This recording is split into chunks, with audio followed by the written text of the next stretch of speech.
So running a little late on a Monday morning, but we're here. We have got to talk about an incredible weekend of college football, and there's a lot we need to discuss. So there's a distinct possibility that we run a little bit over our hour time slot today. We need to talk about the unbelievable games we saw this weekend. We need to talk about the biggest blunder of the weekend, in my opinion, the game of the weekend, in my opinion. We need to ask and answer the question, did the Oklahoma Sooners actually win during the bye week? We're going to get into that. We need to revisit a conversation we had last week about the Alabama Crimson Tide, because after this weekend, my Crimson Tide proved me incredibly correct in one area, and we need to break it down. And of course, the game that so many of you probably want to talk about, that want to discuss, we have got to talk about the shocking reason why USC lost to Notre Dame. And it might not be what so many people would expect if they just looked at the box score. As you're coming in here, be sure to hop down and chat. Let me know how you're doing on this Monday morning. Let me know what you thought about the games this weekend, including what game did you think was the biggest blunder? What was your game of the weekend? We like to get interactive here, and I do pride myself in this being one of the most interactive shows you will find on YouTube, that you will find in the sports sphere. Bobby Sprinkle dropping in here saying, roll Tide. Absolutely, man. Good win this weekend, but there's a lot we can unpack from that win. And I think that that's a fantastic place for us to start, Bobby, because last week we actually hit a very similar topic. And I think coming off of the game this weekend, I was vindicated in one of the things I talked about. So we're going to start with this first.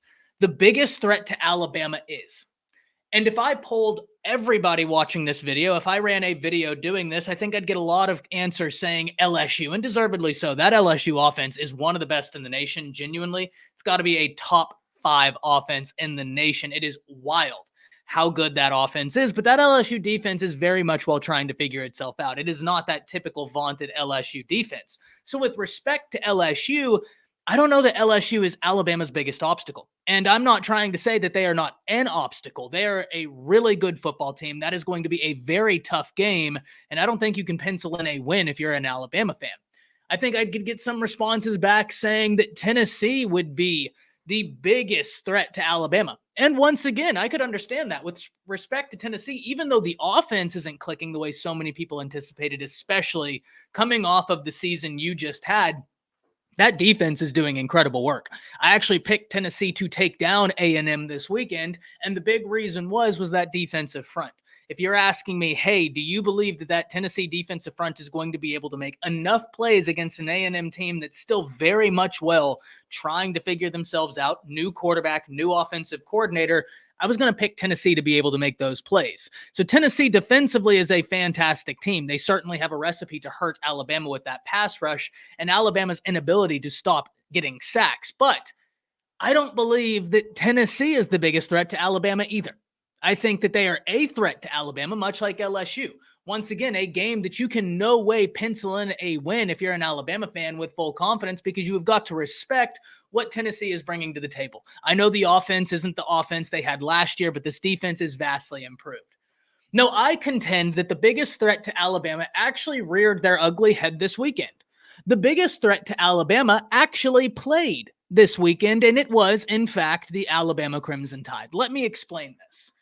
I have watched Alabama for 2 weekends now take a game that really they should have handled. And I understand last week against A&M, I saw a lot of conversations after that game that A&M should have won that game and that Jimbo cost them the game. And I'm not going to debate that Jimbo certainly hindered their ability to win that game. But Alabama won that game decidedly up until the last 5 or 10 minutes. They had it in the bag.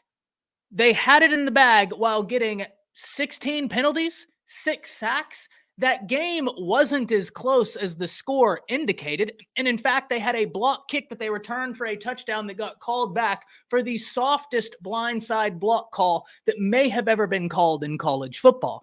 That game wasn't as close as it had appeared. Alabama's inability to play a full 4 quarters of football was the reason why that game seemed as close as it was. Because when we get into the nuance, Jalen Milroe was dotting that secondary up, talking about that A&M secondary. So fast forward into this week. We had that conversation last week. I felt very strongly with respect to LSU, with respect to Tennessee, because I do believe both of those teams are very good teams that you have got to get up for. They could take Alabama down. I like Alabama's chances to win the game, but those are very good teams. With respect to those teams, Alabama cannot get out of their own way, and it reared its ugly head once again this weekend. I'm going to tell you the tale of two halves. The first half, Alabama's offense isn't really getting much going until all of a sudden they start hitting that deep shot. And when they hit that deep shot, when it rains, it pours. Because for the remainder of that first half, once Jalen Milroe found that first deep shot to Kobe Prentice, it was over. They were slinging it however they wanted to whoever they wanted. They were attacking downfield, and the offense really got going. The rushing attack really got going. The downfield passing attack really got going. The defense was holding their own. And then we get into the second half. And Alabama failed to respect their opponent in the second half. KJ Jefferson got Arkansas at a point where you had to wonder, are they going to come back and send this to overtime, win? Because Alabama could not stop the bleeding. They had an onslaught in the first half and could not stop the bleeding in the second half. And a lot of that has to do with Alabama's inability to keep their offense on the field and extend drives. That is going to be a problem for the Crimson Tide. If you cannot generate a rushing attack to alleviate pressure on your defense, you're going to run into issues, especially if you don't feel like you have a consistent passing game going. And while Alabama's passing attack is figuring itself out, its downfield passing attack is really the consistency of the unit. The short to intermediate game is still largely coming about. So what are the issues with Alabama? Well, where do we begin? First and foremost, discipline. Alabama remains an undisciplined team. They were undisciplined last year. They are undisciplined this year. They're one of the worst teams in the nation in penalties per game. That has got to change. 2, Alabama's offensive line has got a ton of inconsistencies, but they are not alone in the reason why you're seeing some of these sacks. I love Jalen Milroe. I think he's having an unbelievable season, and I do believe that week by week he is improving. And I think it's obvious. I don't think it takes a football expert to watch Jalen Milroe week by week and see there are improvements. But one area where there still has got to be improvements, far too many times there will be a clean pocket and he will bail into pressure, therefore creating a sack. In fact, against A&M, I thought 3 of those 6 sacks actually came from a fairly clean pocket. Jalen Milroe, being an athletic quarterback, tried to make something happen with his legs, ended up running into pressure. And look, I'm not mad that an athletic quarterback tries to make something happen with his legs. We know what Jalen Milroe can do with his legs. I'm all here for Jalen Milroe making plays with his legs, but let's do so in a manner that's conducive to success. Bailing into a blitz is going to be a difficult recipe to overcome. But in no way, shape, or form is Alabama's offensive line absolved from blame. No, I just had to watch that Arkansas edge tear up whoever they put at left tackle. They put Caden Proctor out there. I had to watch Jackson tear him up. They put Pritchett out there. Heck, I had to watch Pritchett give up 2 sacks back-to-back, and he didn't play as much. He came in there and got whipped twice in a row. So the left tackle position is all over the place for Alabama. And if you're Tommy Rees, you have got to find a way to chip that left side, to give them some assistance and figure it out. Another thing I have got to wonder, all of this musical chairs at the offensive line, how in the world can we possibly start gelling as a unit when you don't know who the unit is? This is way deep in the season to continue tinkering with the offensive line. Pick a unit and roll with it. And that is something that I think Alabama has got to get to. Now, they did switch out a guard. 77 came in, and I absolutely think he has been fantastic. He has been fantastic. But this is something that absolutely has to get cleaned up. With respect to Tennessee and with respect to LSU, because I do not want for a fan of either one of those programs to hear this and think, oh, Alabama fans are just disrespecting our programs. They don't believe that we are a threat to their season. We are a threat to them getting to that SEC championship game. That's not it at all. They are absolutely a threat to Alabama. No doubt about it. But I contend that Alabama has got the ability to beat both Tennessee, and I contend they have got the ability to beat LSU if they come and play their A game, which we have seen incrementally from the Crimson Tide this season. But going back to last year, and I challenge anybody in chat, when was the last time you thought you saw Alabama play 4 quarters of good football? 4 quarters of good football. That's not a rhetorical question. I'm genuinely curious. We are going to chop this up, but I am genuinely curious because when I watched Alabama play Kansas State in the bowl game, I thought they kicked Kansas State's teeth in off of a quarter and a half of good work. The rest of it was up in the air, but off of 1.5 quarters of good work, they demolished Kansas State. Demolished them, dismantled them, piece by piece in a quarter and a half. But that recipe is not a winning recipe. You cannot be a part-time employee. I say this about Texas, and I ask of them, become that full-time employee. Well, Alabama, you have been the full-time employee. And so now I'm asking of you, get back to that status because the ability's there. This defense is fantastic. The linebackers are there, and it is a deep room. I mean, genuinely, you have got a 4-deep room at that linebacker position, inside linebacker, outside linebacker. Ladies and gentlemen, I got to give a shout out to 34. 34, in my opinion, made several big-time plays, and especially when Alabama implemented what they call the Raptor package, taking over for the Cheetah package. I thought Quandarius Robinson made big-time plays. But it is up to Alabama to dictate what type of season they will have. You've got to be a balanced team. You cannot rely on one side of the football. And right now, Alabama is relying on the defense to at least keep them in games until the offense finds themselves. The defense is holding up their end of the bargain, and incrementally through the games, the offense is finding their way and then holding up their end of the bargain. But you're going to hit a team at some point where that just doesn't work.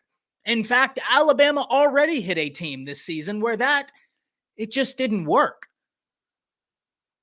Alabama has the recipe. Make no mistake about it. Make no mistake about it. Do not be disenfranchised into believing what I am saying is that Alabama doesn't have. Alabama has got the recipe. When this team is clicking, it's really good.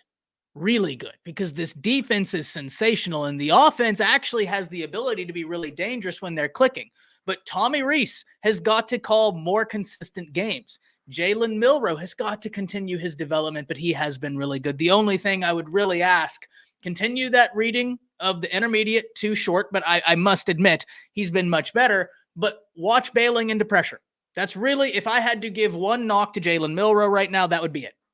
I think that's the biggest knock in my opinion, is bailing into pressure.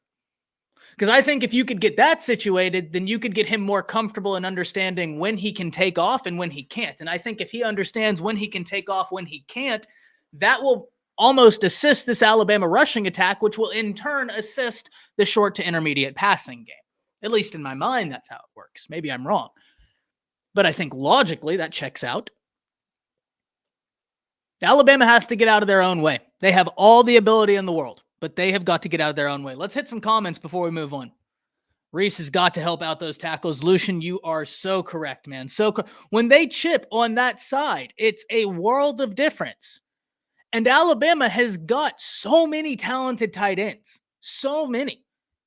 I mean, I think they could base out of 12 if they really wanted to the entire time. Now, I get it. The Alabama wide receivers are actually playing much better in terms of Burton is playing lights out. Bond is playing lights out. Love what I'm seeing from Prentice. Really love what I'm seeing from Jalen Hale. I know that he had a drop or two this past weekend, but one of those was an unfortunate play. He's also a freshman. Let him learn. Well, I've seen enough, though. He's a capable dude. Put him out on the football field. As a true freshman, he's already getting separation in the SEC. And put him out there. I've seen enough. Let him learn. He's going to be very good. But I could not agree more, Lucian. Reese has got to help out the tackles. No doubt about it. Neo says, not since the national championship against UGA. Yeah, I would actually go back 2 games before Neo and say Thunder the Barbarian actually hit it 4 good quarters, the 21 SEC championship game. Last time Georgia lost. Completely agree. Completely agree. Alabama played 4 quarters of football. Lucian, same answer. Same answer. Didn't see that in time.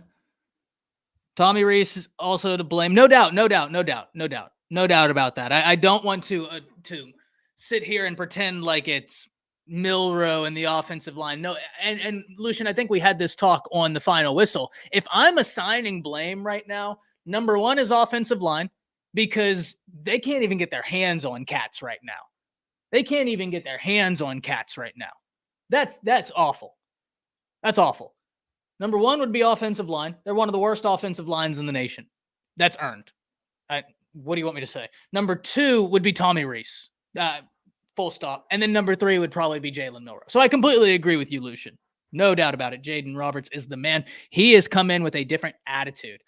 Thunder says, I definitely think Alabama handles Tennessee, but LSU's ability to score is scary. Bama's defense can keep the score lower, but I don't know if the offense will be consistent enough to keep up. And that's why, Thunder, I definitely wanted to score during that whole soliloquy I was doing. In no way, shape, or form was that meant to respect LSU or Tennessee, because I think they're both really good teams. I think if you're a Tennessee or an LSU fan, you feel like you have a path to victory. If I'm going to give a quick little side note as to what that path is. If you're Tennessee, you're looking that you have one of the best pass rush units in the SEC, in the nation, and you're looking at an Alabama offensive line that has been food, quite frankly, that has been food for pass rush units. You're licking your chops right there. Now, if you're Alabama's defense, you're looking at this Tennessee offense and you're saying you haven't been able to test people deep. As long as we can keep Joe Milton contained in the pocket, don't let him break outside, extend things, we feel like we're going to be pretty good. Now for LSU, it gets a little bit more difficult, right? Because of your point. Yes, LSU doesn't have a defense. That's true. If Alabama had a consistent offense, like if Alabama was struggling to find their consistency in the passing game, but they were running it really well, I would pick Alabama fairly handily, because once again, you can keep Jaden Daniels on the sideline by running the football well. That's a key. That's a key. But they can't do that right now. And that creates an interesting nuance. Now, I believe Alabama's defense is going to give the Crimson Tide ample opportunity, but I also believe that LSU offense is an offense you don't want to have hanging around for 4 quarters. In my opinion, that's an LSU team that if you get the opportunity, you step on the head and you end it quick. They're too dangerous. They're too dangerous. And even though they haven't shown the ability to play defense, are we really going to roll the dice on trying to win a 1 field goal game against LSU? I wouldn't. I wouldn't. Stamp them out quick. A consistent rushing attack would help you do that. The defense will certainly help you do that. But LSU's offense is fantastic. The question is, which Alabama team are they going to get? Which Alabama team are they going to get? Are they going to get the first half team against Arkansas that really came alive halfway through the first quarter and then into the second quarter? Because if they get that Alabama team, it's going to be very difficult to stop. Or are they going to get the Alabama team that slept walk in the second half against Arkansas? Because if you get that Alabama team, ooh boy, that becomes much more problematic for the Crimson Tide. So with respect to Tennessee, with respect to LSU, the biggest threat to Alabama is Alabama. Let's go forward. I told y'all in the intro, for those of you not there, this was a big weekend. We will probably run over our time allotment. So fear not. Fear not. We need to talk a little bit about Oklahoma here, because yes, they were in a bye. But did Oklahoma continue to win even in a bye? Well, this is a question we've got to get down to the bottom of, because even though you were in a bye week, Oklahoma, coming off of that win against the Texas Longhorns in the Red River Shootout, one of the premier rivalries, not only in college football, but in sports in general, You bet your bottom dollar they have turned the heads of multiple recruits around the nation. Now, if I'm looking at some recruits that I think you need to be on the lookout for, it's not going to take a genius to figure it out. Why? Because Oklahoma has had a flood of crystal ball predictions inserted in their favor for several very talented prospects. We're going to start with Michael Boganowski, the linebacker from Junction City, Kansas. Now, there's a linebacker for Oklahoma right now from Kansas that's doing pretty darn well. So Brent Venables very familiar with the area. Now, Michael Boganowski ranks just outside the top 300 prospects nationally, coming in at number 444 for the 24/7 Sports Composite, yet he is a four-star nonetheless, number 39 linebacker in the nation, and the number one player in the state of Kansas. But most importantly, as always, because I know people out there inevitably, whether they commented or not, there are always people wondering, man, but he's not a top 300 prospect, or man, but he's not a five-star. Those are natural feelings, especially whenever recruiting is so largely based off of how well do you recruit. However, Oklahoma fans and fans of college football programs not named Oklahoma, remember this. Brent Venables is one of those staffs where they like those in-person evaluations. So the way Brent Venables recruits, the way teams like a Nick Saban recruits, they want to see how you look in real time. I think a great example of this, if you're an Alabama fan in the chat, is Amari Niblack, someone who is ranked as like a two-star when he camped at Alabama. Nick Saban told anybody that would listen, that kid over there is special. That kid over there is different. He was saying he could play offense or defense at a high level. They didn't care that he was a two-star. They didn't care that he wasn't rated as a five-star on any of these services, because Nick Saban looked at his own eyes and said, look, with respect to 24/7 Sports, Rivals, ESPN, and On3, you all do a fantastic job. I'm going to bet on my evaluation. I'm going to bet on my evaluation. I'm going to bet on my staff's evaluation. And Brent Venables does largely the same. I will say this, though. If you turn on the tape with Michael Boganowski, you're going to be hyped up. Very talented prospect, moves really quickly. I almost wonder if he could flex into that cheetah position with the way I saw him utilized in his high school with the defense. But at the end of the day, if you just want to stand him up at inside linebacker, he's an athletic dude with some sideline to sideline speed, and that's exactly what Brent Venables wants in this defense. But he is not alone. This is not the only crystal ball prediction that the Oklahoma Sooners have received. We move forward to another four-star prospect, this time out the state of Florida, in Eddie Pierre-Louis. Interior offensive lineman, stands 6'3", 335 pounds. So we're talking about a big boy here who does rank inside the top 300 prospects nationally. Coming in at number 228 per the 24/7 Sports Composite. Looking at the number 11 interior offensive lineman and the number 32 player in the state of Florida, which I say this every single time. It is wild to me that we can be talking about someone who's rated as a top 250 high school football player regardless of position, and they're ranked outside the top 30 players in their state. Really just underscores how talent-rich the state of Florida is. Regardless, Oklahoma has a crystal ball prediction inserted in their favor, and this would be a massive win. We know Bill Bedenbaugh. He identifies the guys he likes on the recruiting trail, and he gets them in there and develops them with the best of them in college football. It's really impressive what Bill Bedenbaugh has done. We talked about it on Saturday on High Top Game Day with Jake Crane. He and I were talking about the exceptional job Bill Bedenbaugh has done at Oklahoma and why it's kind of crazy you don't hear more praise levied his way, but I digress. This would be a fantastic win for the Oklahoma Sooners, though I don't know that they're done on the offensive line. Even though a crystal ball prediction hasn't been logged in favor of the Oklahoma Sooners, I'll give you a name to watch, and that's Grant Brix. Grant Brix is a top 100 player in the nation, coming in at number 75, the number 5 offensive tackle, and he is a very gifted player. When you look at the offer list, pretty much what everyone wants him. He's the number 1 player in the state of Iowa. And he has a healthy offer list. I'm talking Alabama. I'm talking Nebraska, Kansas State, Auburn, Duke, Illinois, Iowa State, Kansas, Miami. You get the point. I don't need to keep going. Very talented prospect. But this is one where if Bill Bedenbaugh wins this battle, you already got the offensive lineman, the number 1 international player in the nation just last week. If you were to get an Eddie Pierre-Louis, the offensive lineman you got last week, and a Grant Brix, what a job by Bill Bedenbaugh and the Oklahoma offensive line recruiting department. They're putting together a really impressive class. Thought we'd talk about those different names. Neo says they do have a crystal ball for him. Yeah, but I go by 24/7 Sports. So on 24/7 Sports, they do not have a crystal ball inserted in their favor. And so, yeah, they probably do have a crystal ball inserted, but I always go by 24/7 Sports. Devontae Smith, 3-star. Yep.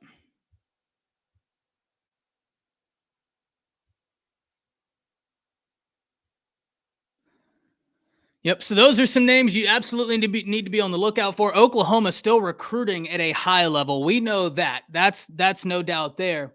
And they're about to be in for some very talented prospects that would really move the needle. You need to keep your eye out on that. Well, we're going to hit some comments. Thunder says, if only Saban could hire an O-line coach, someone like Bedenbaugh. That'd be wild. The biggest problem with Alabama is that coaches leave. You know what I mean? Like, you go to Alabama and you have this uncanny ability to get major opportunities thereafter. And I'm not saying Bill Bedenbaugh hasn't. That's not my contention. I don't know what Bill Bedenbaugh has been offered. So please don't sit there and think that I'm saying Bill Bedenbaugh hasn't. I'm just saying that the track record at Alabama speaks for itself in terms of how many coaches they have to replace year after year. It's the reason why Tommy Rees comes in and everyone was asking, oh, are y'all going to run his offense? No, they're going to run Alabama's offense. And people were like, wait, so Tommy Rees is going to have to learn terminology? Yes. Yeah, he's going to have to learn terminology because Alabama is a job where coaches come here and then they take separate opportunities to continue advancing forward. There's a Rivals one. Oh, and Neo, make no mistake, I wasn't saying that. I wasn't saying that in a situation to say that 24/7 is the best. It's just the one that I had pulled up. USC tried bringing him. He said no. Yeah, that's a little bit nuanced though, Thunder, right? With the way Lincoln left, like that's a super nuanced one. I'd be interested in like knowing how many opportunities he's had because I can't imagine that. Like, I have to imagine that he's every year someone calls. But the thing is, like, you know what it is? It's just this trend at Alabama. Coaches go there as an offensive line coach, and the next thing you know, they're a head coach a few years later, i.e. Mario Cristobal.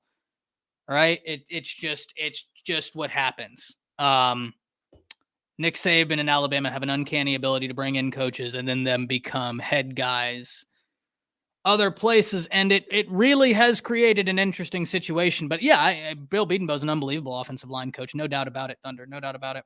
Still going to need to use a tight end next to Proctor. For whatever reason, Reese refuses to do that. I have no idea, man. I have no idea. Character is just as important as talent. Very true. I would be, Thunder. He's in his second year as a head coach, and he's already showing you he understands the basic principalities of what it takes to establish something successful. So I would, no doubt about it. Speaking of rushing attacks, why is OU's running not taking off? Our running back room has so much talent. So a few reasons here. First and foremost, your run blocking sets aren't great. And specifically sometimes on the interior. And it's not all the time, but the second one, the one that I saw that screamed to me. We talked about this a few weeks ago. I was watching the replay of the Oklahoma-Cincinnati game, Neo, and I didn't get past the first quarter before I had to hop on a stream. And already, I had like 1 minute left in the first quarter. In my notes, I had 4 or 5 times within one quarter noted the Oklahoma running backs would get the football and they were supposed to wait for their lead blockers, just like you're taught, right? Very basic. Oklahoma's ran that run play forever. You wait for your lead blocks to go. They set it up. You attack the hole. Oklahoma's running backs would get the ball and instantly full sprint to the hole. Whether their offensive linemen were there or not, it didn't matter. They didn't care. They wanted to get to the hole before the offensive lineman that was supposed to be their lead blocker, and it didn't work. Time and time and time and time and time again. And that's something that I talked to 3 other people about, and all of them were like, yeah, that's a major issue right now. And Travis actually had a great little breakdown of this on the JP and Trav show on Thursday night. If you didn't get to catch it, please do. because Travis had a really cool thought on this that a coach had told him. OU and Levy love to use tempo, and tempo is for before the ball is set. Once the ball is set and hiked, tempo isn't really the game plan anymore. Now it's about finding your lane and picking it. But what tempo can do, it can lull a defense. We talk about this all the time, how some offensive coordinators will use tempo to lull a defense to sleep so that way they can take advantage of it. But it can also lull an offense to sleep. And Travis made this fantastic point that whenever you use tempo like that, your running backs, your offense can get in this position of as soon as they touch the ball, they got to go because everything is tempo. Everything is supposed to be fast. But when you get the ball, that's not supposed to be fast. That's supposed to be patient. That's supposed to be decisive. That I thought was an unbelievable point. I told Travis 6 or 7 times what a cool point he had just made was, because it makes so much sense. I don't think it's a big issue, guys. The Oklahoma fans in here, I don't think that that's an issue of like being super undisciplined. Personally, I think Travis hit the nail on the head. I think that the Oklahoma offense is so based out of tempo, especially with Jeff Levy and especially with this veer and shoot, that tempo can almost lull the offense to sleep. It can almost serve as a negative for the offense in and of itself. And I think that's something that has really reared its head. That's something I've noticed. Now, I'm not saying that's the complete reason for Oklahoma not having the rushing attack they did last year, but specifically on plays where I see a pulling offensive lineman, far too often, the Oklahoma running back looks like he's trying to race the offensive lineman to the hole. And that's counterproductive. Like, that's exactly the opposite of what you need to be doing. The talent in that running back room is fantastic, and I truly do believe someone figured DeMarco would have had them drilled there about waiting for the block. Zach, I truly do believe Travis hit the nail on the head. DeMarco's a fantastic running back coach. I have no doubt that he is drilling that for them to wait on the blocks. But I do think, once again, man, Travis made a fantastic point. I mean, that's a cool point, guys. That's what makes football so damn cool, in my opinion. If I could break. Stink Ass Cat, thank you for the 20. He says Oklahoma O-line will be more experienced next year, and you will see it in the run game. Oklahoma's offensive line is going to be good. There's no question. They're good this year. But if I could go on a little aside, one of the things that makes football such a cool sport is it's multi-layered. I know there are some people out there that will swear up and down that football is a simple game. And in a lot of ways it is. But there are nuances to this game that make it beautiful. And one of those is just like what Travis was talking about. You use tempo to get a defense off balance. You use tempo so that they don't know what's coming. You keep them off balance. You keep them on their heels so that they can't fire off at you. But whenever you do that, you can get in a position where you're so used to saying go, go, go, go, go, that the second the running back gets the ball, what's his mind say? Go. Because everything up until that moment has been go, go, go, go, go. So the second he gets the ball, it's go mode. And he is just attacking. I think that's a really cool point. And when you think about it logically, just think about it, it makes perfect sense. It makes perfect. We as human beings are creatures of habit. You form a habit in the tempo before the snap, it is very easy for that habit to carry over. When Travis said that during that stream, I couldn't stop smiling. Because I thought that was such a cool little nuanced point that when you think about it logically, you're like, oh my gosh, that checks. Like, actually, that checks out. That does make sense. I can easily see why that's the case, where that's the case, why that could be a problem, and how that could be a fairly easy problem to fix. I say fairly easy because I think if I'm listing the type of problems you have, that's one where it's just like, okay, guys, just slow it down a little bit. Like, it's going to take some drilling, but I think it's there. All right, let's go forward. Let's talk about Coach Prime and Colorado's crushing loss, because there were some interesting sound bites heading into that game. In fact, I have one saved on my phone right here, and I want to pull it up because I thought heading into that game, the coaches of Colorado gave a really, really interesting look. It's called situational ball. Know your keys. No doubt about it. It's situational ball, but I also think that that's a super nuanced thing, right? Like that's a far different thing than situational ball. Like, hey, you're in 3rd and 2 and your defensive backs are 7 yards off. That's one of those things where I think it can be much more difficult than we give credit for to switch in your brain. Like, okay, now I need to be patient for the lead blocker because you've been drilled fast. Everything has to be fast.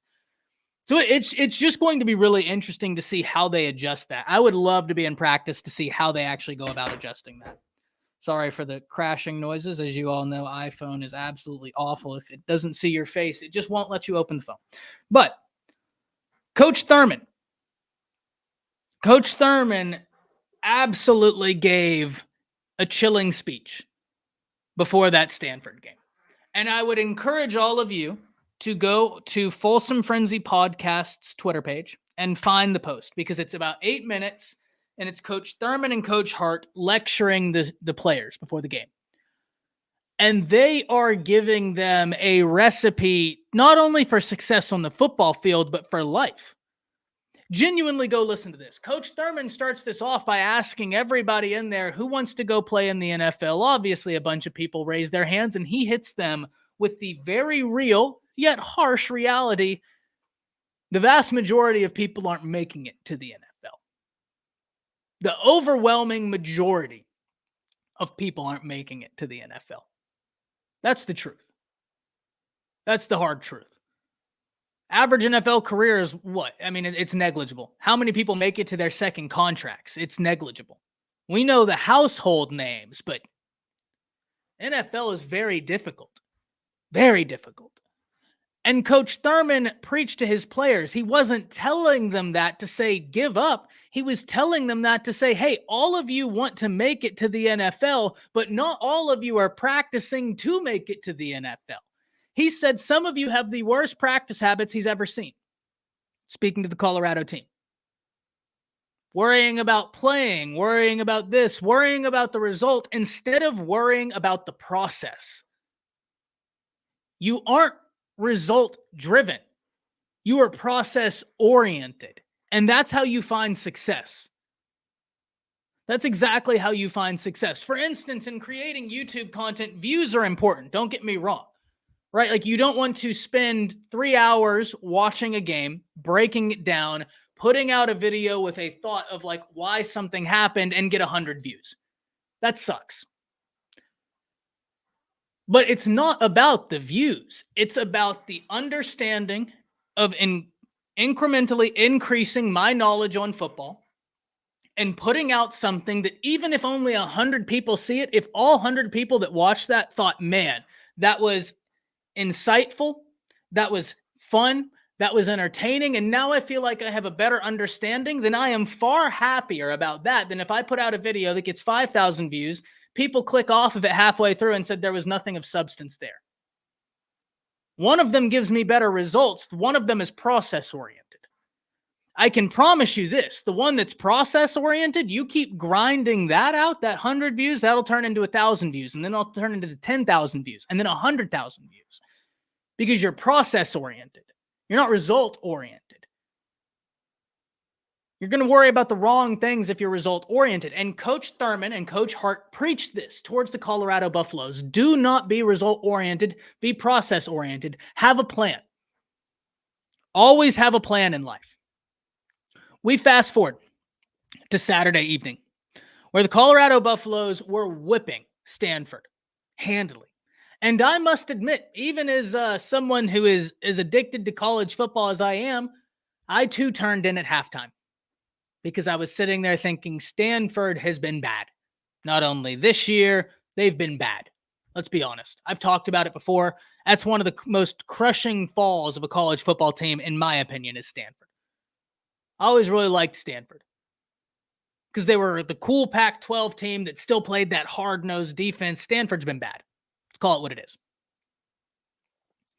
So when I saw Colorado beating them the way they were, I turned out. I was like, okay, it's done. Stanford ended up playing and being process-oriented and getting a win. That shocked college football, and deservedly so. And it's why Colorado, unfortunately, is my blunder of the week. It's got to be. It's got to be. Doesn't make me happy to do so, but it's got to be. You had that massive lead, and then you let them come back. And I saw a lot of people upset about Coach Prime's comments in the post game, saying about how much he loves the game. And I can agree that maybe you don't say that, but at the same time, it's one thing to say that. It's another thing when then we get the videos from Thursday night and throughout the week where multiple coaches are basically echoing the same thing Coach Prime told them. You had Coach Thurman up there who played, who's been an NFL coach, and he said, hey, I love this game. I know what it takes to get there. I know what it takes to get there, and that's why I'm telling you, be process-driven, not result-driven. Coach Prime was saying the same thing in so many words. Now, I get it. It's not the normal message you hear from a coach. Usually you hear the coach fall on their sword, and I'm sure that in some ways, Coach Prime would be the first to tell you. There were a lot of things he could have done differently to help the team win. But at the same time, when it's not just Coach Prime questioning the practice habits, questioning the love of football, maybe those questions are well placed. Because I saw a lot of averse reactions whenever Coach Prime said it. Not seeing as many averse reactions whenever a few days prior you have Coach Hart, you have Coach Thurman saying this. And furthermore, I would contend from talking to the people I know that did play football, I asked them what they thought about Prime's statements. They played. None of them had an issue with it. Not one. Not one of them had an issue with it. But I will tell you this. This gives Colorado an interesting crossroads. Because when we look at Colorado's schedule, there is some tough games ahead. I'm going to go ahead and pull this up. That way we can look at it together. There are some tough games ahead for the Colorado Buffaloes.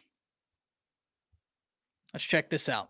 So you just had that loss at Stanford. I think it's great that they have the bye week right now. Regroup, because sometimes when you get punched in the jaw, you learn a lot about yourself. And I know someone could appropriately comment down and ask, but didn't they get punched in the jaw versus Oregon? You're 100% right. They did get punched in the jaw against Oregon. The difference, I would contend, Oregon was a much better football team. Let's be honest. Oregon's offense is better. Their defense is better. They're just a more complete football team because Dan Lanning has access to better talent right now than does Coach Prime. That's just the truth. That's just the simple truth of the matter. And that's not to diminish what Dan Lanning has done. What he's done at Oregon has been super impressive. For him being a young coach, for him to do what he's done, hyper impressive. But I think the reasonable college football fan looked at Colorado playing Oregon and said, yeah, that's probably a game you're not going to win. I'm sorry, Colorado. That defense is insane. Your offensive line is still figuring it out. Shedeur has been magic, but your running game isn't there. And they're very talented. So I wasn't surprised. I wasn't surprised that Oregon beat them. But Stanford's a little bit different. This is the type of game where you get punched in the jaw and you really have to have a come to Jesus moment. Who are you going to be moving forward? And this is where Colorado is in a fascinating crossroads. Who are you going to be moving forward? You just got punched, and now it is your time to respond. So let's read down the list. You have UCLA, you have Oregon State, you have Arizona, you have Washington State, you have Utah, and then you have the Pac-12 championship. UCLA's defense is really good. Really, really good this year. They've got one of the best edges in the nation, and Dante Moore has had a tough time as a freshman, but when he gets it together, he's going to be fantastic. We move forward to Oregon State. DJU has been putting it on this year. He's been having a big-time year. Really excited about him. Oregon State has been a tough team. That's going to be a really fun game, but that's going to be a very difficult game. Then you have Arizona. Now, I think if you're asking me, Ty, which out of these 3 games do you feel the most comfortable about them winning? Arizona, but let's get one thing understood. Arizona played Mississippi State close. Arizona played USC close. I mean, granted, so did Colorado, so take that what you will. That's going to be an awesome game. Be on the lookout for that game. Arizona, Colorado, that's going to be a lot of fun. Then you have Washington State. Now, as much as I like Shedeur Sanders, and Shedeur has been magic, Cam Ward has also been magic. Cam Ward has been fantastic this season. They've taken some lumps. How does Washington State respond? We've got to watch and see what these next few weeks bring us there. And then you have Utah. Utah, I can't even say Cam Rising's the starting quarterback for Utah at this point in the season because he hasn't been, right? Like you're already in October. That's not your starting quarterback anymore. I'm not saying that the quarterback you have is the best quarterback you have, but you're several weeks in. You're several weeks in. I don't know what Utah is going to look like by that point. Now, respectfully, a Kyle Whittingham coach team is always going to bring their A game. They're always going to be a good team. So you can never sleep on Utah. They're always going to be a tough team, and especially when Colorado has to go play them at Utah. So can Colorado hit bowl eligibility? You're looking at these 2 games, and you got to win at least 2 to hit that bowl eligibility. It's the reason why Stanford was so important. This is going to be something to see. But the thing that I want everybody to really key in on moving forward, how does Colorado respond? Because this, in a bad situation, provides a unique opportunity. The type of opportunity you don't get very often. To get punched in the face in that manner, because you're going to lose. That's fine. But how do you lose? The way they lost was absolutely getting punched in the mouth. How do you respond? It's going to be something we have to watch. Let's hit some comments. I didn't, Neo. I actually haven't seen SEC shorts in about a year and a half. SEC shorts. Yeah, I haven't seen it. Ty, it's called. Yeah, we talked about that. Yeah, that's going to be wild.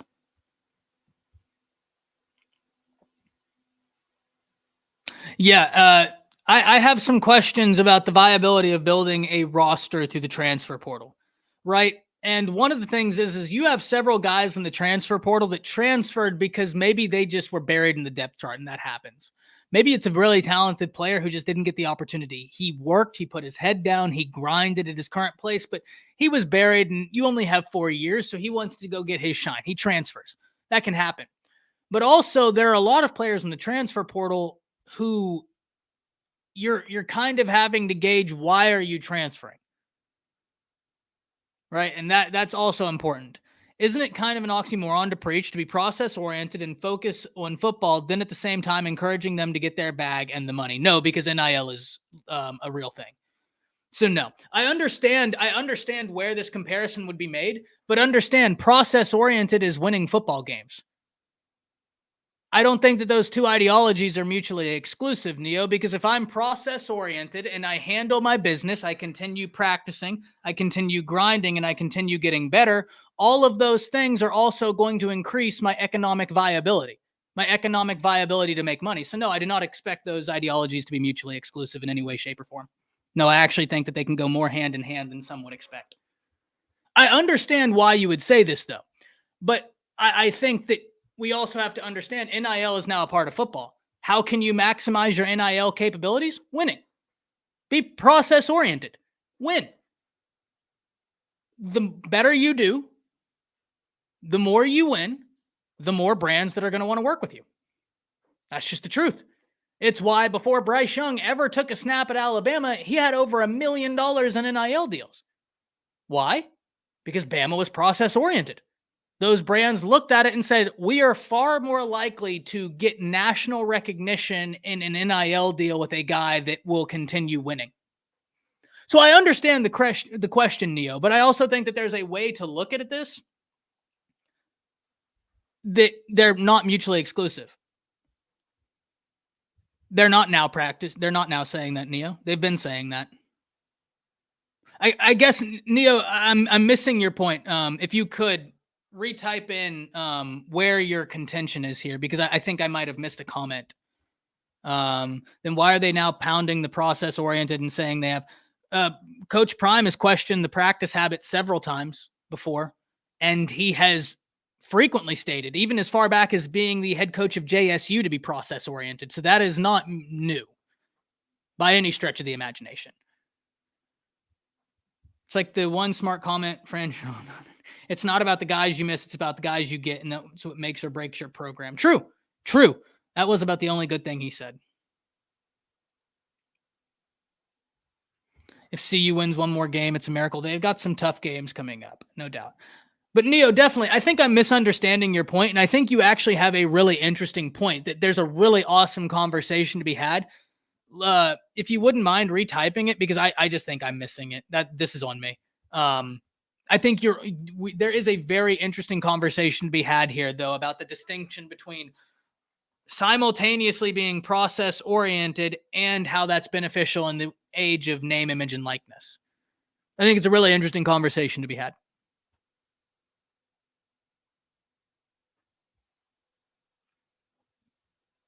Addison was a perfect example of process oriented and got a bag of money.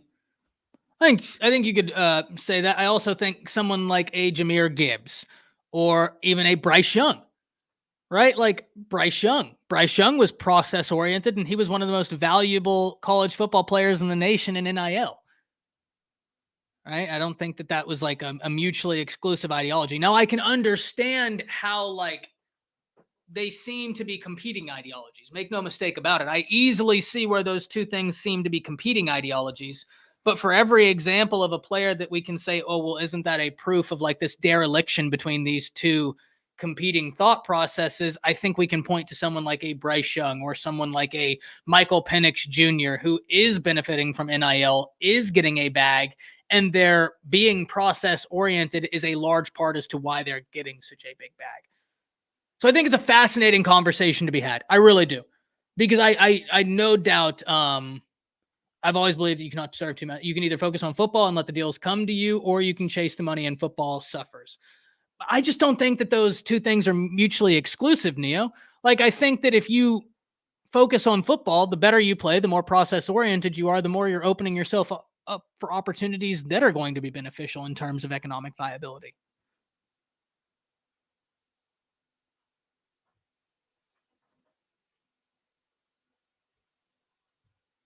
Yeah, but Chicken, that's kind of facetious when half of the team came in May. So that argument doesn't really like, I don't know, Chicken. That argument I don't find compelling.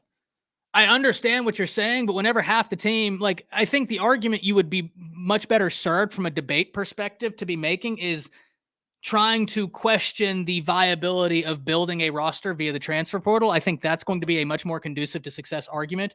I don't think that saying like, oh, well, Colorado, this reflects leadership. Half the team came in May. I mean, we all talk about this all the time. By August, you pretty much are who you are. They don't have a whole lot of opportunity to gel. So I don't think that you're onto something. But I also think that, there's a deeper nuance. You're not wrong, Chicken, but I think that we're also completely disregarding the fact that the question you should be asking is the viability of building rosters via the transfer portal, as opposed to attitude reflects leadership. Because I can't put it on coaches if you are trying to gel together an entire roster. Well, okay, let me put it like this. I can't solely put it on coaches when you're trying to gel together an entire roster that you haven't had for 6 months. Right? I mean, right? That's tough. That's tough. That's very tough. Just look at Tom Brady and the Patriots, and they were dominating. But the difference is, Neo, that doesn't make any sense, because Tom Brady was making millions of dollars, was he not? Was he not incentivized to negotiate a strong contract? They barely paid anyone and focuses on no, Neo. Go look at how they structured those contracts. Tom got paid. But they structured the contract in a manner that would allow the money to be spread. But look at how he got the money.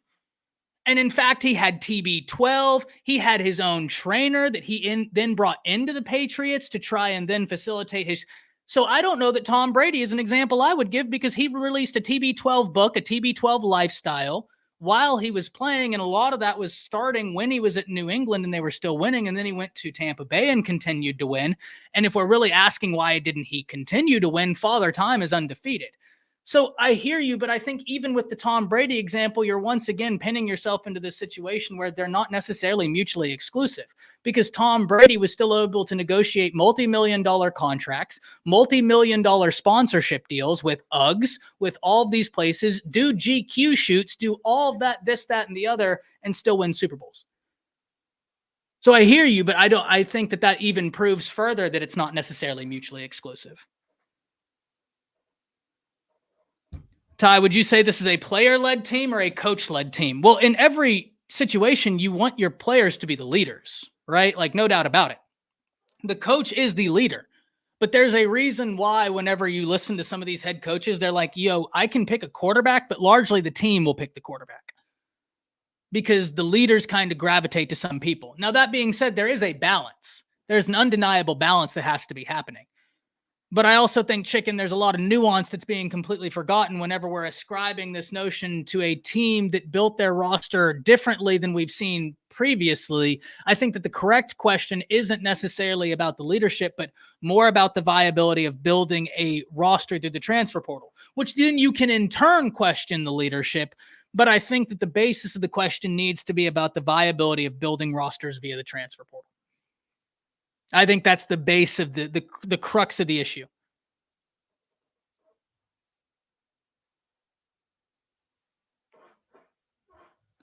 Because I don't know. I think we can get into a real slippery slope, Chicken. A real slippery slope. A good slippery slope. Don't get me wrong. Don't get me wrong. It's a fun slippery slope. It's an awesome conversation to have. And I understand where you're going and you're not wrong. But I just think that the nuance is that it's more to do with the viability of building a roster via the transfer portal.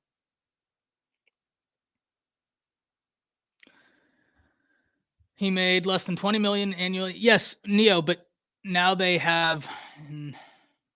But how did they structure those contracts?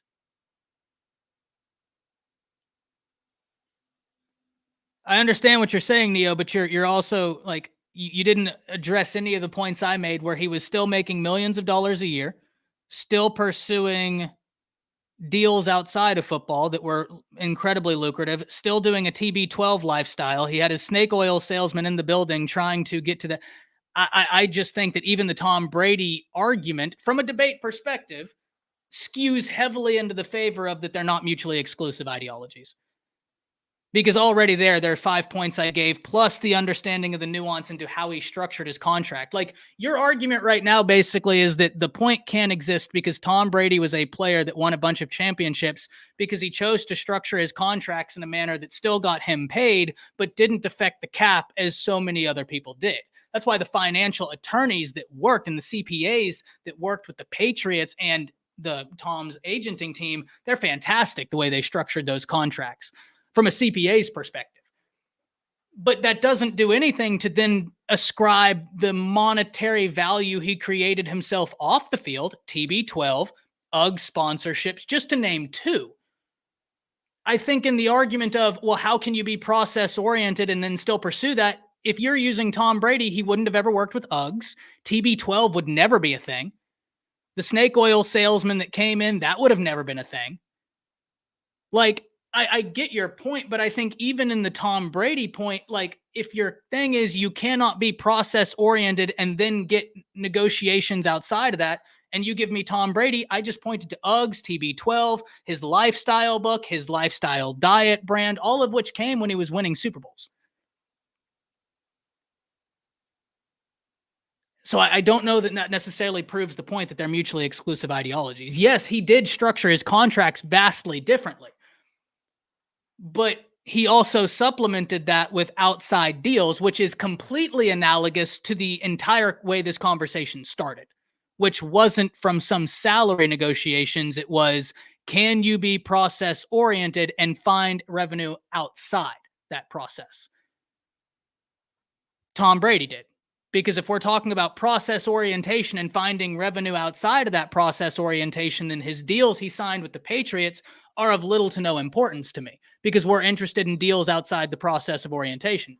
So the Uggs, TB12, all of his sponsorships that he accrued millions and millions of dollars for, that's what we would be looking at. He was still able to successfully do it. So I think there is a way to do it. You can absolutely be process oriented and still get a bag.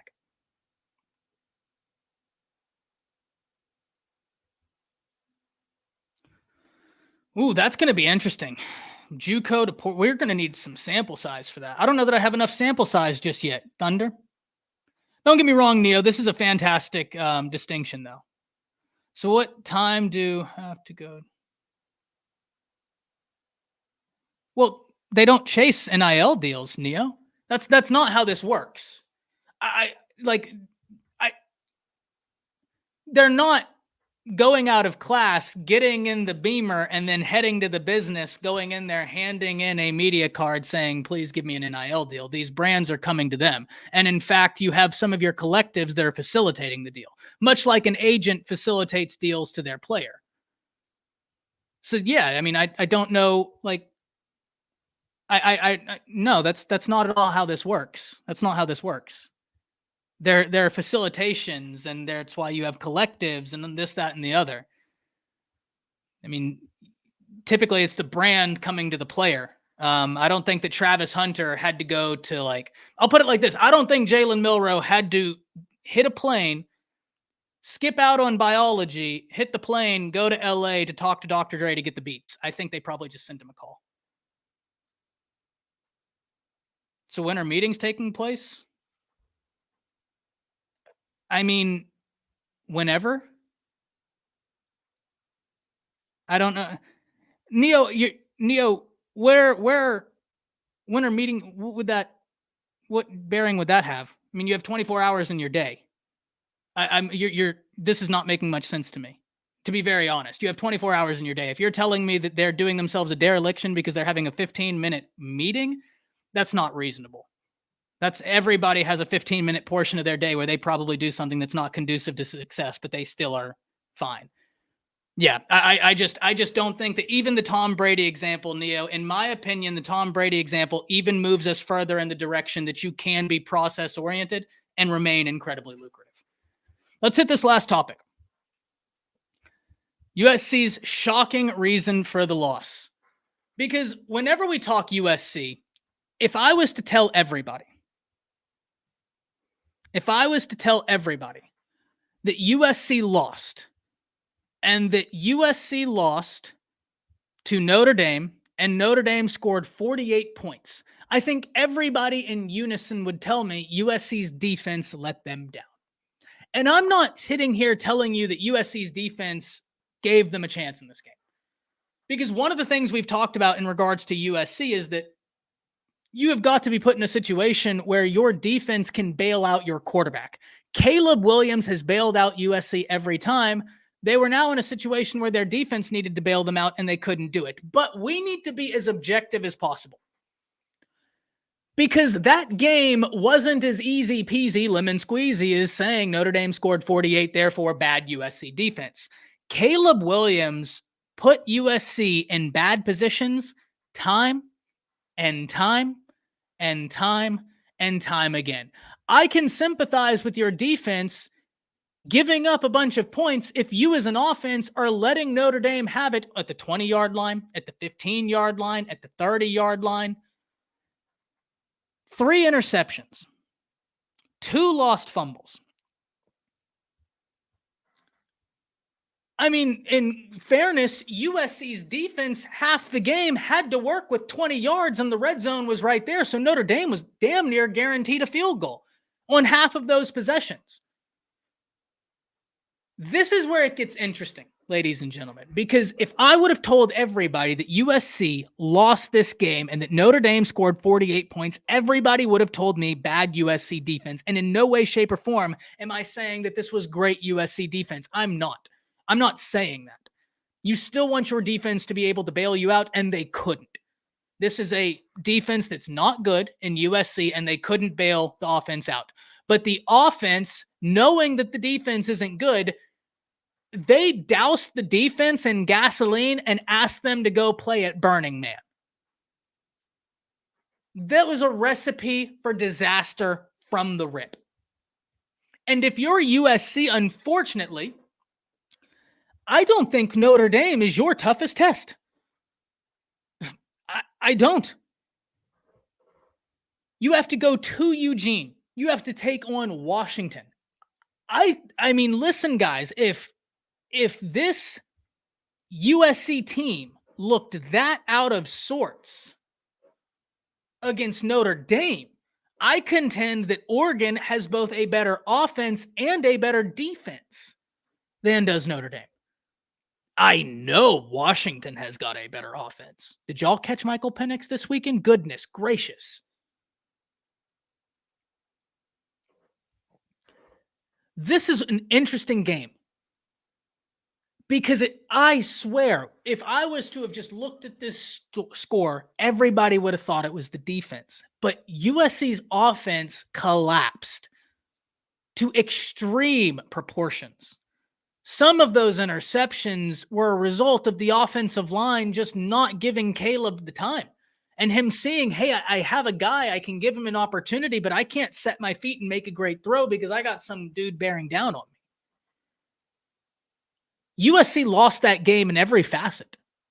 They lost it defensively. They lost it on special teams. They lost it offensively. They lost every area of that game. Every single area. This is exactly why I said I believe Caleb is a cheat code, but there's going to come a point where Caleb can't bail you out anymore. He just can't. And in fairness, against Utah, those previous two losses they had, Caleb put up huge numbers. Caleb was still bailing USC out. The defense was letting them down. Well, here we came to a game where the offense was out of sorts. And this is why I say you cannot be one-dimensional and win a national championship. Because if you don't show up at 1,000% strength on what you do best, you are going to get shellacked. You're going to get ran out the building. Look at TCU last year against Georgia. If you're one-dimensional and you don't show up doing what you do at a high level, as good as you can, you're going to get ran out the building. I actually agree with this, Neil. I very much will agree with this. If Caleb's looking at what OU's doing right now compared to what USC's doing right now, he would have been better off staying at OU. There is no doubt. There is zero doubt. Zero.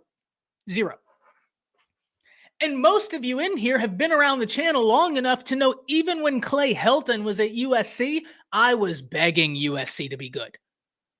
I have not made it a secret that I want USC to be good. Even before Lincoln got there and Caleb got there, I was begging them to make a move because I wanted USC to return to prominence.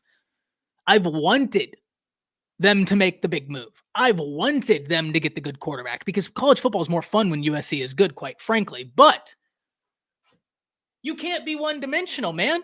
Like, you can't. And yesterday proved it once again. If your offense isn't operating at 150% and you have to rely on your defense to even keep you in a game, you're not going to win that game. So we have to ask the question. That was against Notre Dame. Is USC still a college football playoff team? Let's get one thing clear, because I always operate under the interest of fairness. USC still has a path to the college football playoffs, and I'm going to tell you how.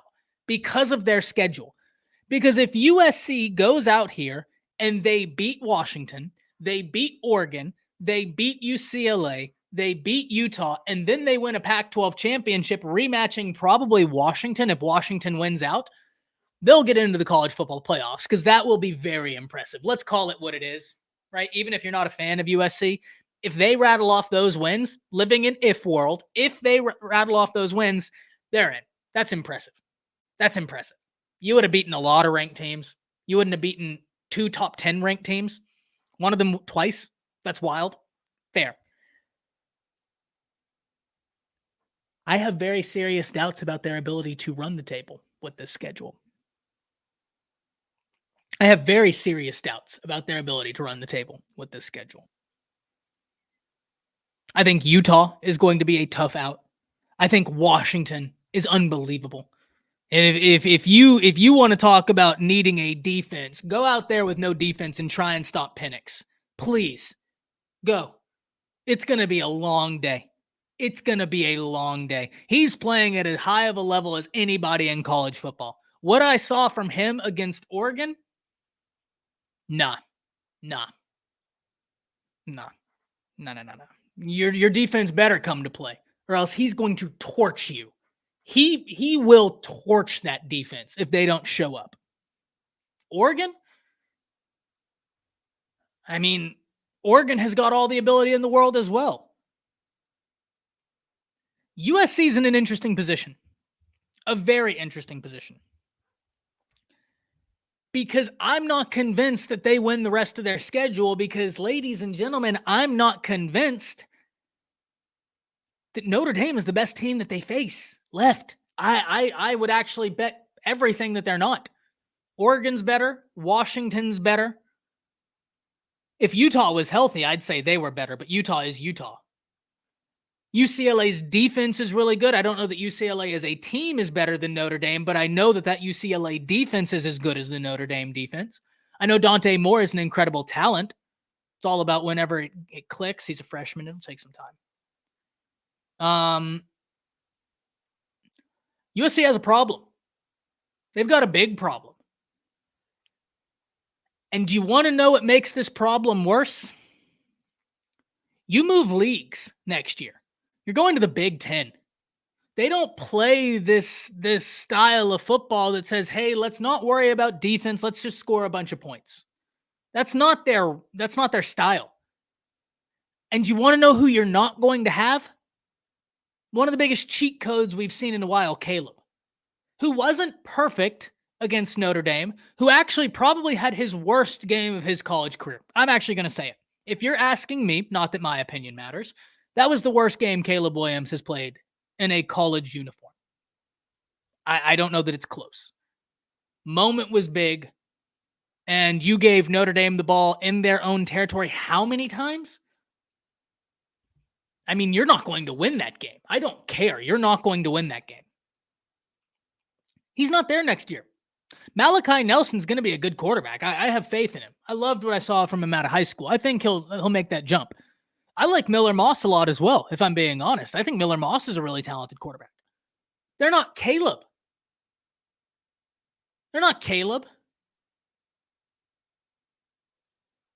You can't trot out Miller Moss with no defense and expect to win a national championship.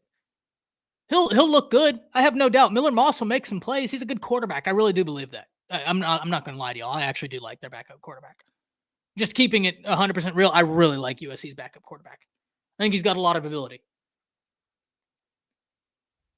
But he's not Caleb. He's not a cheat code. He's a good quarterback, a damn good quarterback, but he's not a cheat code. Cheat code, not cheat code. Cheat code.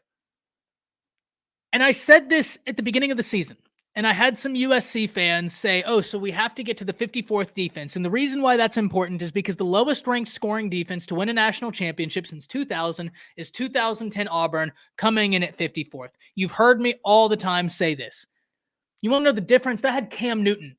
If you're telling me, Ty, our bet for winning the national championship, we're going to try and be a bigger enigma than 2010 Auburn. You're not going to win a national championship. I'm sorry, you're just not.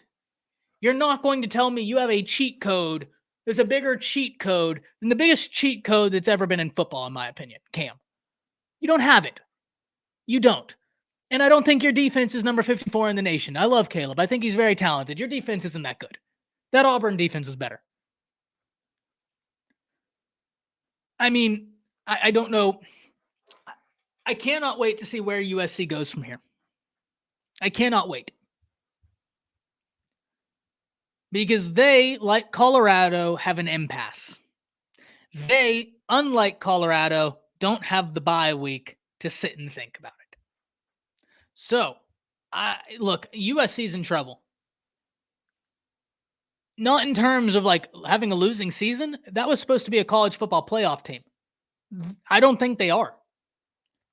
In fact, and this is going to catch some attention, if you asked me right now who the better team is, Oklahoma or USC, Oklahoma.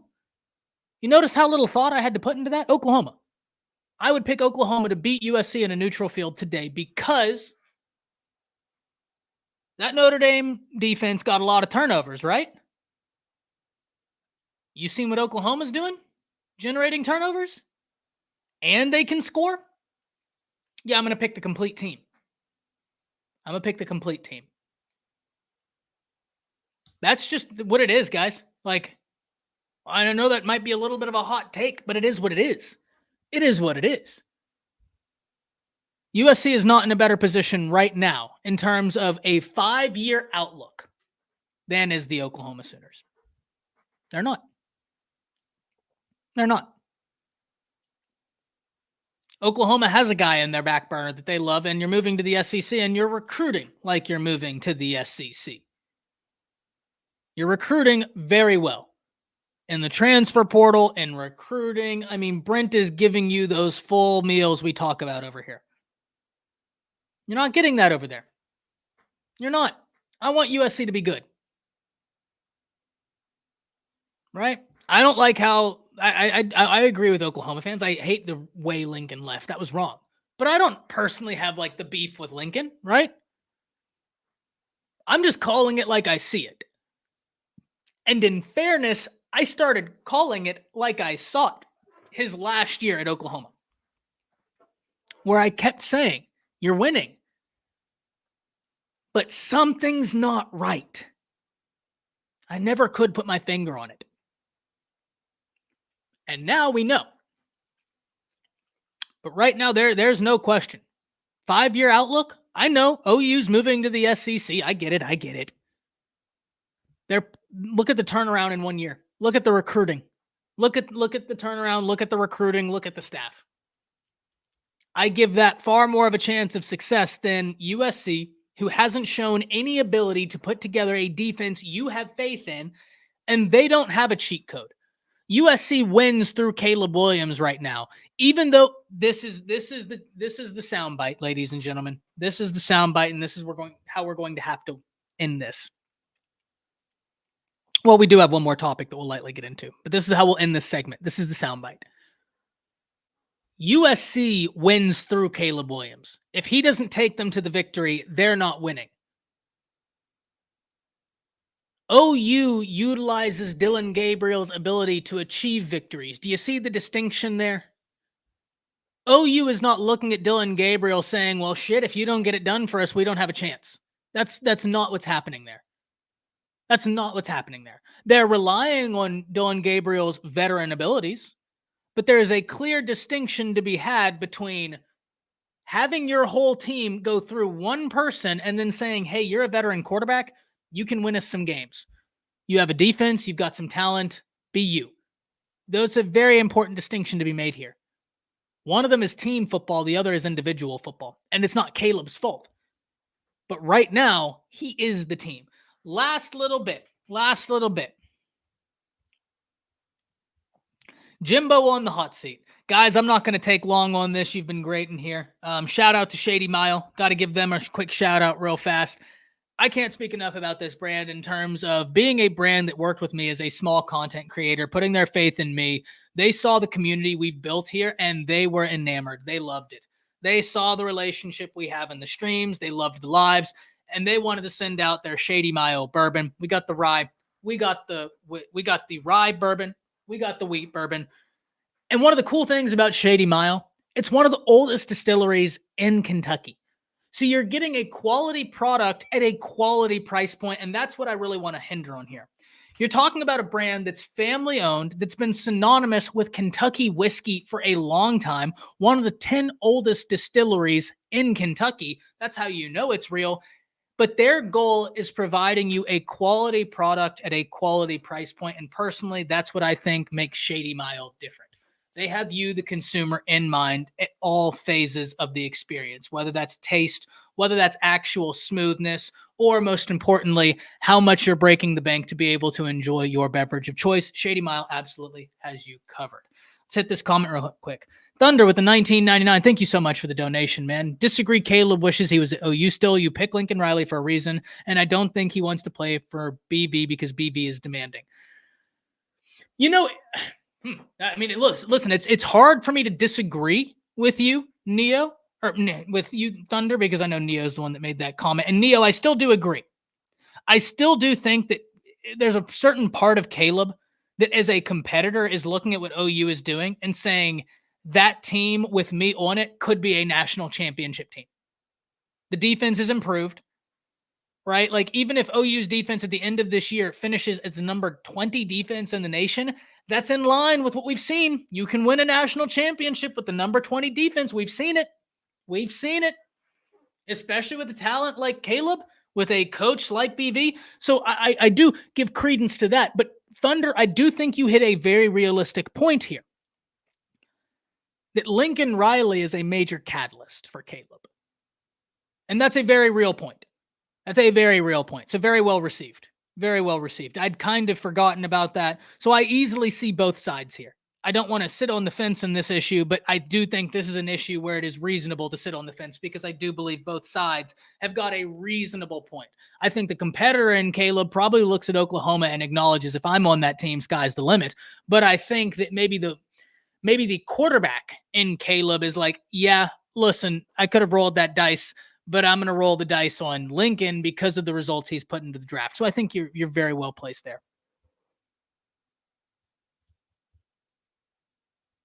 Needs to go. Yeah. So we're going to quickly talk about this. Jimbo on the hot seat. Ladies and gentlemen, I've given this rant for a year now. If you've been on my channel, I had a video last year go semi-viral. It had like 13,000 views. So nothing. It didn't get that many views in terms of like the grand scheme of YouTube. But in terms of like college football content, it did very well. Talking about the problem at Texas A&M. Ooh, good one, Thunder. Good one. Love that. The devil you know versus the devil you don't. Love that. Love that. Love that. We talked about this last year, about Texas A&M. And I presented everybody with a list of games from Kevin Sumlin to Jimbo Fisher. And I asked, what is the difference? Well, I'm going to tell you the difference right now. Kevin Sumlin, at the same point in their careers, had more ranked wins, more road ranked wins, less losses, less ranked losses, and less losses to non-Power 5 opponents. The one thing Jimbo Fisher can say that he has done, two things that Jimbo Fisher can say he has done unquestionably better than Sumlin: lose to non-Power 5 teams and recruit better. And that's something I got hit with. Whenever I talked about Jimbo, they said, but Ty, he recruits better than Kevin Sumlin. I don't know that that's an argument that you want to be using, because what you're telling me is that Jimbo Fisher is giving me analogous, and if we're trying to be as nice as possible, Jimbo Fisher is giving you at best analogous results to Kevin Sumlin with better talent, and you're paying him more. That doesn't sit wrong with you. I'm not an A&M fan. That doesn't sit right with me. If we're being as objective as possible, he's not giving you analogous results to Kevin Sumlin because, like I said, Kevin Sumlin had more ranked wins, more road ranked wins, less losses to non-Power 5 opponents, and less losses. So you're not even getting the results you had with Kevin Sumlin, but you have better talent and you're paying him more. Riddle me why that's compelling. Because in my opinion, that's compelling for the other way. So you're doing less with more, is what you're telling me. You want me to pat you on the back for doing less with more. I don't get it. I never understood why they extended him in the first place. I never understood the extension they gave him, because now you're stuck. That payout is massive. And I have made this point several times. Who's going to go to College Station and take that job? Now, if you're telling me maybe you throw out a name, let's say Urban Meyer, right? Let's get real spicy in here right now. Let's say you throw out, but Ty, it's going to be Urban Meyer. That's who's going to come and take over. It's going to be Urban. I'm not saying this is going to happen. We're really playing the what if hypothetical game here, but indulge me for this period. Let's say it is Urban. You want to know the problem now? If you're Texas A&M, what did you pay Jimbo? Yeah, you're going to have to pay Urban more. You want to know why? Because you're not going to be paying Jimbo all this money, fire him, and then tell the next coach, well, we're going to pay you less, but we want better results. Because that next coach is going to say, I'm not taking, if you want better results, pay me more. A&M set the market for their own job. Like every step of the way, what A&M has done has been puzzling to me. Absolutely puzzling. And it's not new. It's what's happened there for 100 years. I'm not trying to take shots, but man, oh man, if Jimbo Fisher isn't on the hot seat, I just don't get it. And I saw an article stating, yes, but Jimbo Fisher is a good head coach. I'm not questioning whether he's not a good head coach. I'm saying it's not working at Texas A&M. I saw an article saying, oh, but he won that national championship with Jameis, and look at all the great work he did at Florida State. That was 10 years ago. Are we really going off of what a coach did 10 years ago? Why the hell have we played football for the previous 10 years if at the moment someone says fire Jimbo Fisher, your retort is, yeah, but in 2010 on a Saturday at 4:05 p.m., he beat an ACC team. What are we doing? What are we doing? This is one of the most puzzling things to me because you're not wrong in pointing out, oh, he won the ACC. Oh, he had a 10-win season. Oh, he had these 2 seasons of only losing 1 game. And fine. All that is fine. All well and good. But you just went back 10 years to prove your point as to why Jimbo is a good head coach. Why does that supersede the data I just gave you? It doesn't. It can't. It cannot. Whenever sports, by definition, is what have you done for me recently, the argument completely falls apart whenever you go back 10 years. Because if we're doing that, why don't you hire Ed Ogeron? Forget what he did the year after he won a national championship. That has no bearing on his coach. That's meaningless. Go to the year that he won the national championship. Just look at that. Because it supports the argument. I don't get it. I don't get it. I don't understand Jimbo. I don't get it. I don't get it at all. Yeah. James Franklin won at Vanderbilt 10 years ago. Very fair, Sam, but I also think that Thunder makes a good point. How many 10-win seasons does Jimbo have at Texas A&M? Like, Jimbo has recruited great at Texas A&M. Let's look at these classes. 2023, 10th. 2022, 1st. 2021, 9th. 2020, 6th. 2019, 5th. I'm going to stop there. Because Texas A&M, in my opinion, has not consistently, since 2019, been a top 10 team in college football. Maybe one of those years since 2019, they've been a top 10 team. But they're recruiting at that level.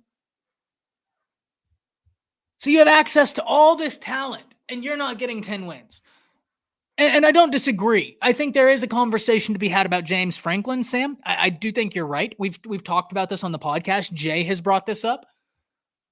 But he's at least giving you better results than Jimbo is. At least he's giving you that. He's not losing to App State. I don't get it. I don't get it. He's not getting the number 1 recruiting class that has ever been assembled only for them to just lose games. Like, I don't get it. I don't get it. All right, guys, we're going to hop out of here, mainly because I have a Bleacher Report segment coming up in less than an hour. If you'd like to catch me over there, we'll be breaking down the Alabama game from this past weekend. You're going to see me rant. You're going to see me rave. You're going to see me have a good time. You're going to see me have a bad time. It's going to be a lot of fun. It's going to be therapeutic. Can't wait for it. You can catch me and Coach Smook over there. Coach Smook in here right now. Look at that. Frank Columbia, come on. Can he recruit? That's a good question. Penn State's recruiting decently well right now, but can he recruit against guys like Cristobal and them? That's an interesting question. We'll have to dive into that at a later date. But guys, thank you for being here. As always, if you are looking for what your next whiskey is going to be, your whiskey bourbon, give Shady Mile a try. Family brand, synonymous with whiskey in Kentucky, and they're looking out for the little guy, right? They're looking out for channels like mine, communities like this, because they thought what we've done here is really cool. They wanted to try and be a part of it so that they could help me help the channel continue to grow. I can't thank them enough for that. Them and Home Field being really early in on the channel, believing in what we're doing here, believing in the community. and giving you all access to quality stuff at a quality price. So until next time, we'll see you probably Wednesday. I think tomorrow I'm not going to be available. So Through the Haze will come back Wednesday. I will be on Bama Standard tomorrow night, Final Whistle. You can catch me over there. Wednesday, we'll come back for Through the Haze. We'll preview all the games next weekend. You can then find me with some videos popping out Wednesday, then SEC Connect Wednesday evening, Thursday, once again Through the Haze. Look out for the videos on Thursday as well. And then Friday, on to the Bleacher Report segment and various content throughout the day. If you enjoyed it, hit the like button. Until next time, that's it. See you.